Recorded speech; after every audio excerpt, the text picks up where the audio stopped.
ಪಟ್ಟಣದ ವಿವಿ ನಗರದ ಕೆಮ್ಮಣ್ಣು ನಾಲೆ ಹತ್ತಿರ ಸುಮಾರು 4 ಕೋಟಿ ವೆಚ್ಚದಲ್ಲಿ ಕೆಮ್ಮಣ್ಣು ನಾಲೆಯ ಪರಿವೀಕ್ಷಣಾ ಪಥದಲ್ಲಿ ಸಿಸಿ ಚರಂಡಿ ನಿರ್ಮಾಣ ಕಾಮಗಾರಿಗೆ ಮುಖಂಡರುಗಳೊಂದಿಗೆ ಶಾಸಕ ಕೆಎಂ ಉದಯ್ ಭೂಮಿ ಪೂಜೆ ನೆರವೇರಿಸಿದರು. ನಗರದಲ್ಲಿ ಹಾದು ಹೋಗಿರುವ ಕೆಮ್ಮಣ್ಣು ನಾಲೆಯನ್ನು ಈಗಾಗಲೇ ಸುಮಾರು 100 ಕೋಟಿ ವೆಚ್ಚದಲ್ಲಿ ಅಭಿವೃದ್ಧಿಪಡಿಸಲಾಗಿದ್ದು 17 ಕೋಟಿ ವೆಚ್ಚದಲ್ಲಿ ಒಳಚರಂಡಿ ಕಾಮಗಾರಿಯು ಪ್ರಗತಿಯಲ್ಲಿದೆ. ಇದರ ಜೊತೆಗೆ ಸುಮಾರು 4 ಕೋಟಿ ವೆಚ್ಚದಲ್ಲಿ ನಾಲೆಗೆ ಯಾವುದೇ ರೀತಿಯ ಕೊಳಚೆ ನೀರು ಸೇರದಂತೆ ಸಮರ್ಪಕ ಚರಂಡಿ ವ್ಯವಸ್ಥೆಯನ್ನು ಕಲ್ಪಿಸುವ ಮೂಲಕ ಈ ಭಾಗದ ಜನರು ಹಲವು ವರ್ಷಗಳಿಂದ ಎದುರಿಸುತ್ತಿದ್ದ ಸಮಸ್ಯೆಗೆ ಶಾಶ್ವತ ಪರಿಹಾರ ನೀಡುವ ಕಾರ್ಯ ನಡೆಯುತ್ತಿದೆ.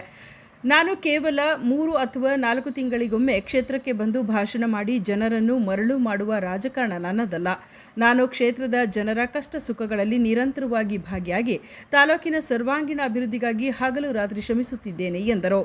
ಇತ್ತೀಚೆಗೆ ಮದ್ದೂರು ತಾಲೂಕಿನ ಕುರುಬರದೊಡ್ಡಿ ಗ್ರಾಮಕ್ಕೆ ಆಗಮಿಸಿದ ಕೇಂದ್ರ ಸಚಿವ ಎಚ್.ಡಿ. ಕುಮಾರಸ್ವಾಮಿ ಅವರು ಕ್ಷೇತ್ರದ ಮತದಾರರು ಸಾಕಷ್ಟು ರೋಸಿ ಹೋಗಿದ್ದಾರೆ ಎಂದು ಹೇಳಿಕೆ ನೀಡಿದ್ದರು. ನಾನು ಶಾಸಕನಾಗಿ ಕೇವಲ 3 ವರ್ಷಗಳಾಗಿವೆ. ನನ್ನ ಅವಧಿಯಲ್ಲಿ ನಡೆದಿರುವ ಅಭಿವೃದ್ಧಿ ಕಾರ್ಯಗಳು ಹಾಗೂ ಹಿಂದಿನ ಜೆಡಿಎಸ್ ಶಾಸಕರ ಅವಧಿಯಲ್ಲಿ ನಡೆದಿರುವ ಅಭಿವೃದ್ಧಿ ಕಾರ್ಯಗಳ ಅಂಕಿಅಂಶಗಳನ್ನು ಸಾರ್ವಜನಿಕರ ಮುಂದಿಟ್ಟು ತಾಲೂಕು ಕ್ರೀಡಾಂಗಣದಲ್ಲಿ ಬಹಿರಂಗ ಚರ್ಚೆ ನಡೆಸಲು ನಾನು ಸಿದ್ಧನಿದ್ದೇನೆ. ಕ್ಷೇತ್ರದ ಜನತೆಗೆ ಯಾವ ಕೆಲಸಗಳು ಆಗಿವೆ ಎಂಬುದು ಅವರ ಕಣ್ಣ ಮುಂದೆಯೇ ಇದೆ. ಮದ್ದೂರು ಕ್ಷೇತ್ರದ 200ಕ್ಕೂ ಹೆಚ್ಚು ಗ್ರಾಮಗಳಲ್ಲಿ ಅಭಿವೃದ್ಧಿ ಕಾಮಗಾರಿಗಳಿಗೆ ಚಾಲನೆ ನೀಡಲಾಗಿದೆ. ನಗರ ಹಾಗೂ ಗ್ರಾಮೀಣ ಪ್ರದೇಶಗಳ ಮೂಲಸೌಕರ್ಯ ಅಭಿವೃದ್ಧಿಗೆ ಸಾವಿರಾರು ಕೋಟಿ ರೂಪಾಯಿ ಅನುದಾನ ತಂದು ಜನಸೇವೆಗೆ ಬಳಸಲಾಗುತ್ತಿದೆ. ಮುಖ್ಯಮಂತ್ರಿ ಡಿಕೆ ಶಿವಕುಮಾರ್ ಅವರ ನೇತೃತ್ವದಲ್ಲಿ ಮೈಸೂರು ಭಾಗದ ಶಾಸಕರ ಸಭೆ ನಡೆಸಲಾಗಿದ್ದು ಕ್ಷೇತ್ರದಲ್ಲಿ ಬಾಕಿ ಉಳಿದಿರುವ ನೀರಾವರಿ ಯೋಜನೆಗಳಿಗೆ ಅನುದಾನ ನೀಡುವಂತೆ ಮನವಿ ಮಾಡಲಾಗಿದೆ. ಮುಖ್ಯಮಂತ್ರಿಗಳು ಸಹ ಸಕಾರಾತ್ಮಕವಾಗಿ ಭರವಸೆ ನೀಡಿದ್ದು ಮುಂದಿನ ನಿಗಮದ ಸಭೆಯಲ್ಲಿ ಅನುಮೋದನೆ ದೊರೆಯುವ ನಿರೀಕ್ಷೆ ಇದೆ. ಮದ್ದೂರು ನಗರ ಅಭಿವೃದ್ಧಿಗಾಗಿ 100 ಕೋಟಿ ವಿಶೇಷ ಅನುದಾನ, ಪ್ರತಿ ಗ್ರಾಮ ಪಂಚಾಯಿತಿಗೆ ಮೂಲಸೌಕರ್ಯ ಅಭಿವೃದ್ಧಿಗಾಗಿ ತಲಾ 2 ಕೋಟಿ ಹಾಗೂ ಗ್ರಾಮೀಣ ಪ್ರದೇಶಗಳ ರಸ್ತೆ ಅಭಿವೃದ್ಧಿಗಾಗಿ 100 ಕೋಟಿ ಅನುದಾನಕ್ಕೆ ಪ್ರಸ್ತಾವನೆ ಸಲ್ಲಿಸಲಾಗಿದೆ. ಅಲ್ಲದೆ ಮದ್ದೂರು ನಗರದ ಪೇಟೆ ಬೀದಿ ಅಗಲೀಕರಣ ಕಾಮಗಾರಿಯ ಕುರಿತು ಶೀಘ್ರದಲ್ಲೇ ಸಿಹಿ ಸುದ್ದಿ ದೊರೆಯಲಿದೆ ಎಂದರು. ಈ ಸಂದರ್ಭದಲ್ಲಿ ಮನ್ಮೂಲ್ ಅಧ್ಯಕ್ಷ MK Harish Babu, DCC bank ನಿರ್ದೇಶಕ ಪಿ ಸಂದೇಶ್, ಸಚಿನ್, ಮಮತಾ ಶಂಕರೇಗೌಡ, ಮಹಾಲಿಂಗಯ್ಯ, ಆದಿಶ್, ಆರಿಫ್, ಕಮಲ್ನಾಥ್, ಸಿದ್ದರಾಜು, ಅಕ್ಮಲ್ ಹಾಗೂ ಮತ್ತಿತರ ಮುಖಂಡರು ಉಪಸ್ಥಿತರಿದ್ದರು. ಅವ್ರ ಬಾಲಂಗೋಚಿಗಳನ್ನ ನಾವಿಲ್ಲ. ಸಾರ್ವಜನಿಕರ ಉದ್ದೇಶ, ಸಾರ್ವಜನಿಕರ ಸಮಸ್ಯೆನ ಸ್ಪಂದನೆ ಮಾಡೋಕ್ಕೆ ನಾವಿದ್ದೀವಿ.